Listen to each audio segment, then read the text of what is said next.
بسم اللہ الرحمن الرحیم۔ السلام علیکم جماعت ہشتم کے پیارے بچوں، امید ہے کہ آپ سب خیر خیریت سے ہوں گے۔ جیسا کہ آپ سب کو سب سے پہلے اردو کی آن لائن جماعت میں خوش آمدید کہا جاتا ہے۔ جیسا کہ آپ سب بچے جانتے ہیں کہ ہم حج اکبر پڑھ رہے تھے، تو آئیے آج حج اکبر کا اگلا صفحہ ہم پڑھتے ہیں۔ پچھلے سبق کی تھوڑی سی دوہرائی۔ آپ جانتے ہیں کہ ہم نے اب تک بچے کے بارے میں اور دایا کے بارے میں اور شاکرہ کے بارے میں پڑھا ہے۔ پچھلے سبق میں ہم نے تھوڑا سا پچھلی جماعت میں ہم نے دایا کے بارے میں پڑھا تھا کہ دایا اپنے خاندان کی تنہا وارث تھی اور اس کی زندگی بالکل اداس تھی، لیکن نصیر کی وجہ سے وہ ایک زندگی کا مقصد اسے مل گیا تھا، وہ بہت خوش تھی۔ اب آگے پڑھتے ہیں، صفحہ نمبر 47 پہ دیکھیں، سیکنڈ پیرا، دوسرا پیرا دیکھیں۔ اس گھر سے نکل کر آج عباسی کی وہ حالت ہو گئی جو تھیٹر میں یک بجلیوں کے گل ہو جانے سے ہوتی ہے۔ کہتے ہیں جب دایا کو جواب دیا گیا، عباسی کو جواب دیا گیا کہ وہ اس نوکری کو چھوڑ دیں، تو اس کے ایسی حالت ہوگی جیسے آپ بچے جانتے ہیں کہ تھیٹر میں یک بجلیاں جب ختم ہو جاتی ہیں، بند ہو جاتی ہیں، یعنی فلم ختم ہو جاتی ہے یا بجلی چلی جاتی ہے، تو ایک اداسی سی چھا جاتی ہے۔ یک اس کے اندر ایک ایسا ماحول پیدا ہو گیا، ایک ایسا اداسی پیدا ہو گئی، زندگی کی خواہش ختم ہو گئی۔ اس کی آنکھوں کے سامنے وہی صورت ناچ رہی تھی، کانوں میں وہی پیاری پیاری باتیں گونج رہی تھیں۔ کس کی طرف اشارہ ہے؟ بچے کی طرف، نصیر کی طرف اشارہ ہے کہ دایا کے سامنے، آنکھوں کے سامنے نصیر کی صورت تھی، شکل تھی، اور پھر اس کی پیاری پیاری باتیں اس کے دماغ میں، اس کے کانوں میں گونج رہی تھیں۔ اسے اپنا گھر پھاڑے کھاتا تھا مطلب اسے گھر بہت برا لگ رہا تھا۔ اس کال کوٹری میں دم گھٹا جاتا تھا، یعنی اندھیرے کمرے میں وہ اس کا دم بند ہوتا جا رہا تھا۔ نصیر کی یاد میں وہ اپنی اداسیوں میں واپس چلی گئی تھی، اداس زندگی میں۔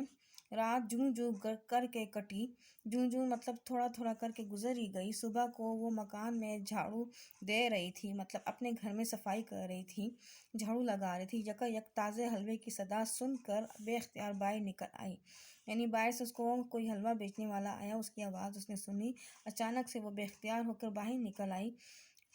میان یاد آ گیا کہ آج وہ حلوہ کون کھائے گا۔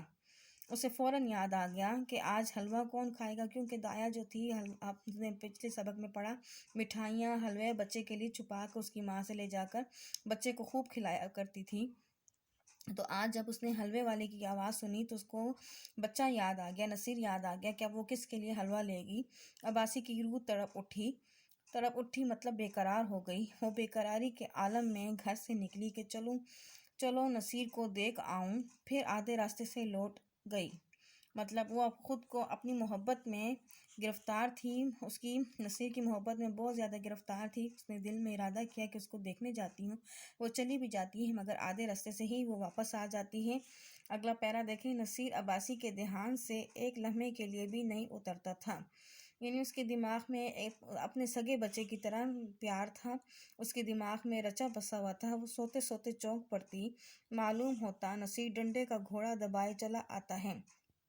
آپ نے دیکھا ہوگا بچوں کے پاس اکثر وہ گاڑی ہوتی ہے، 3 پہیوں والی، لکڑی کا بنایا گیا ہوتا ہے، جس کو بچہ پکڑ کے چلنا شروع کرتا ہے، سیکھتا ہے، تو اس کو وہ گھوڑا یاد آ رہا تھا، بچے کی گھوڑے کی آواز آ رہی تھی، اس کے دماغ میں ایک آواز رچی بسی ہوئی تھی، اس کو عادت ہو چکی تھی نصیر کی۔ پڑوسیوں کے پاس جاتی تو نصیر ہی کا ذکر کرتی، اس کے گھر کوئی آتا تو نصیر ہی کا ذکر کرتی۔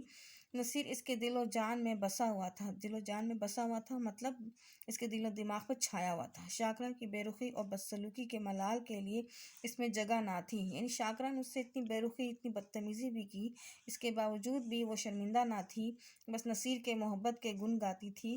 اس کے دل و دماغ میں صرف نصیر کے لیے محبت تھی، وہ سب کچھ اس کے لیے قربان کرنے کو تیار تھی۔ وہ روز ارادہ کرتی کہ آج نصیر کو دیکھنے جاؤں گی، اس لیے بازار سے کھلونے اور مٹھائیاں لاتی، گھر سے چلتی لیکن آدھے راستے سے لوٹ آتی، کبھی 2-4 قدم سے آگے نہ بڑھا جاتا۔ کون سا منہ لے کر جاؤں، جو محبت کو فریب سمجھتا ہوں اسے کون منہ دکھاوے۔ کبھی سوچتی کہیں نصیر مجھے نہ پہچانے تو بچوں کی محبت کا اعتبار کیا ہے، نہیں دایا سے رچ گیا ہو، یہ خیال اس کے پیروں پر زنجیر کا کام کر جاتا تھا۔ مطلب یہ کہ وہ یہ سوچتی تھی کہ شاید نصیر مجھے نہ پہچانے، یا اس طرح سے وہ میری محبت کو دھوکہ سمجھیں وہ لوگ، یا نئی دایا کے ساتھ وہ رچ گیا بس گیا ہوگا۔ یہ باتیں سوچ کر وہ پیچھے ہٹ جاتی تھی۔ بچوں، آج کا سبق آپ کو اچھی طرح ذہن نشین ہو گیا ہوگا۔ اگلی جماعت کے لیے اجازت چاہتے ہیں۔ گھروں میں رہیے، اپنا خیال رکھیں۔ اللہ حافظ۔